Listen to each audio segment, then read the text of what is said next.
দুই ব্যক্তির মধ্যে যদি আপনি বিদ্বেষণ করানোর খুব প্রয়োজন হয়, দেখা যাচ্ছে যে শত্রুপক্ষ এতটাই বলশালী যার সঙ্গে আপনি দুজনের মধ্যে যদি আপনি বিদ্বেষণ করাতে পারেন তাহলে আপনার শত্রু শক্তি কমে যাবে।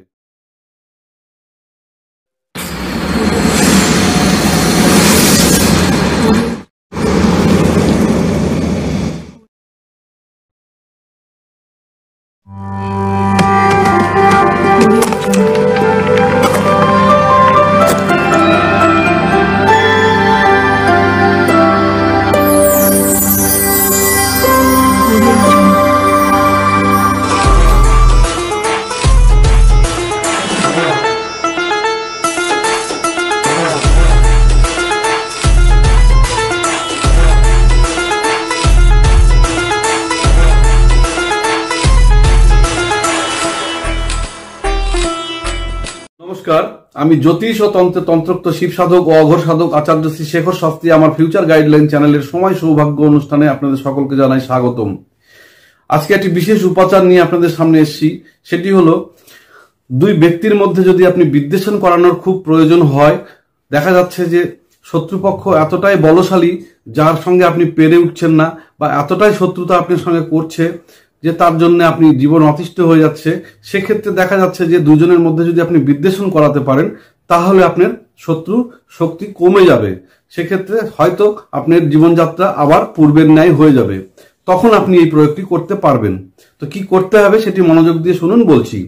একটি সাদা কাগজ নেবেন, সাদা কাগজের উপরে লাল কালি দিয়ে আমি যে যন্ত্রটি আমি এখানে দেব সেই যন্ত্রটি বানাতে হবে। সেটি ঘরের মধ্যে বসে আসন নিয়ে উত্তরমুখ হয়ে বসে ধূপ দ্বীপ জেলে আপনাকে সেই যন্ত্রটি সাদা কাগজের মধ্যে কালো কালি দিয়ে যন্ত্রটি বানাতে হবে। এবার যন্ত্রের নিচের দিকে যেখানে লেখা আছে অমুক গুণ চিহ্ন, অমুক ক্রস অমুক লেখা আছে, সেখানে দুজনের নাম পদবি সমেত লিখতে হবে। লেখা হয়ে গেল, তারপরে আপনি ওখানে ধূপকাঠি দেখিয়ে মনের বাসনা জানিয়ে সেটি নিয়ে বাড়ির বাইরে বেরিয়ে আসবেন। বাড়ির বাইরে যখন বেরিয়ে আসবেন তখন আপনাকে দেহবন্ধন করে নিতে হবে। দেহবন্ধনটা কিভাবে করবেন আমার চ্যানেলে দেহবন্ধন করা মন্ত্র দেওয়া আছে, সেই দেহবন্ধন মন্ত্রটি দেখে নিয়ে সেইভাবে দেহবন্ধন করে নেবেন।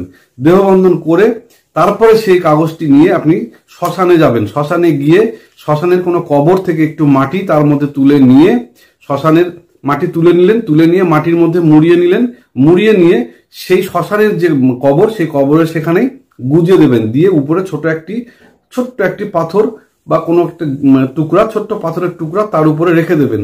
রেখে দিয়ে বাম হাত দিয়ে তার উপরে একটা জোরে বাড়ি দেবেন। দিয়ে আপনার মনের কামনাটা জানাবেন যে দুইজনের মধ্যে মনে মনে দুজনের নাম লিখেছিলেন সেই দুজনের মধ্যে যেন বিদ্বেষণ হয়ে যায় 24 ঘন্টার মধ্যে বা 72 ঘন্টার জন্য বা যতদিনের জন্যই হোক, আপনাকে সেই কথাটা মনে মনে বলতে হবে। বলে সেই কাজটি কিন্তু করতে হবে সন্ধ্যার পর, দিনের বেলা করলে হবে না। সন্ধ্যা সূর্যাস্তের পর আপনাকে কাজটি করতে হবে। ওখানে কবরে ওখানে রেখে বাড়ি দিয়ে সোজা আর তাকানো হবে না, সোজা বাড়ির দিকে চলে আসতে হবে। আসার সময় বাড়িতে ঢোকার পথে রাস্তায় হাত পা চোখ মুখ ধুয়ে আপনি বাড়িতে ঢুকে যাবেন।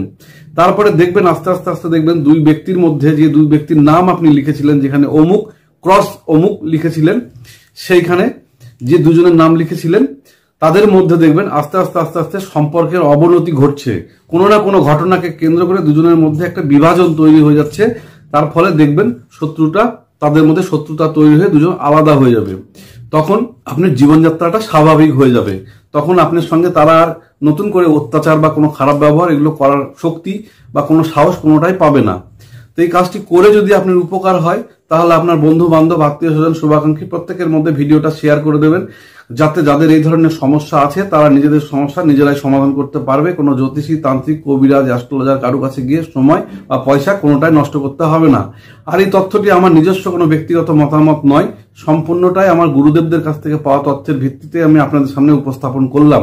সম্পূর্ণটা নিজ দায়িত্বেই করতে হবে। আর আমার চ্যানেলটিকে সাবস্ক্রাইব করে দেবেন আর লাইক করে দেবেন, বেল নোটিফিকেশনটি ক্লিক করে দেবেন। তাহলে কি হবে, যখন কোনো ভিডিও আমি আপলোড করব সেই ভিডিওর প্রথম নোটিফিকেশন আপনার কাছে পৌঁছে যাবে। হয়তো বা সেই ভিডিও দ্বারা আপনি জীবনের মোড় ঘুরে যেতে পারে। তো আজকে আমার অনুষ্ঠান এখানে শেষ করছি। পরবর্তী অনুষ্ঠানে আবার দেখা হবে। সকলে ভালো থাকবেন, সকলের মঙ্গল কামনা করে এখানে শেষ করলাম। নমস্কার।